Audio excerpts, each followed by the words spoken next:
নমস্কার বন্ধুরা, আজকে প্যারা টিচারদের বিকাশ ভবন অভিযান ছিল। পিএনবি মোড় থেকে এই অভিযানটি হয় এবং এই অভিযানের নিউজ আমাদের মতো ইউটিউবে শুধু তো প্রকাশ পেলে হবে না, বিভিন্ন প্রথম সারির যে সংবাদ মাধ্যম সেই সংবাদ মাধ্যমেও আসা দরকার। এবং প্রথম সারির সংবাদ মাধ্যম, অন্যতম একটি সংবাদ মাধ্যম এবিপি আনন্দ, তারা কিন্তু এই নিউজটি কভার করেছে। এটি ভালো খবর।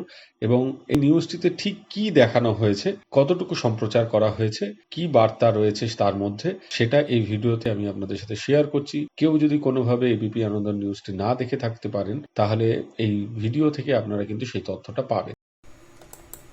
১,০০০ টাকা ভাতা নয়, বেতন বৃদ্ধি করতে হবে। একাধিক দাবি নিয়ে বিকাশ ভবন অভিযান শিক্ষক শিক্ষিকাদের।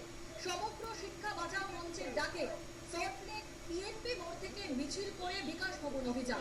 বিকাশ ভবনের সামনে মিছিল আসার পর পুলিশের সঙ্গে ধাক্কাধাক্কি, এরপর রাস্তায় বসে পড়ে বিক্ষোভ দেখায় সমগ্র শিক্ষা বাঁচাও মঞ্চের সদস্যরা।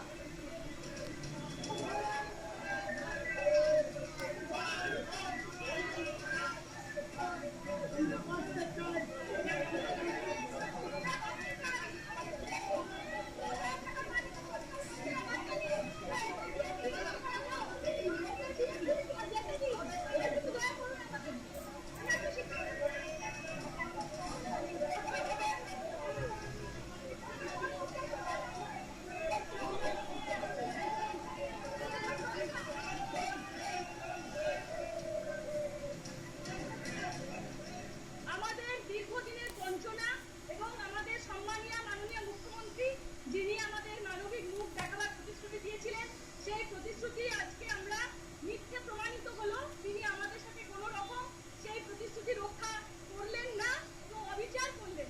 তাই আমরা আমাদের রাজ্যে আমাদের যিনি অভিভাবিকা, সেই মাননীয় মুখ্যমন্ত্রীর কাছেই আমরা আবেদন জানাচ্ছি এবং আমাদের এই যন্ত্রণার কথা জানানোর জন্য। আমরা যে খিদের জ্বালায়, পেটের জ্বালায় আজ অভুক্ত অবস্থায় কেউ বিনা চিকিৎসায় মারা যাচ্ছি, কেউ দুরারোগ্য অসুখে পড়ে চিকিৎসা করাতে পারছি না। তাই আমাদের দম বন্ধ করাই জীবন থেকে মুক্তি। আজকে এই পর্যন্ত। সকলে ভালো থাকবেন, সুস্থ থাকবেন। ধন্যবাদ।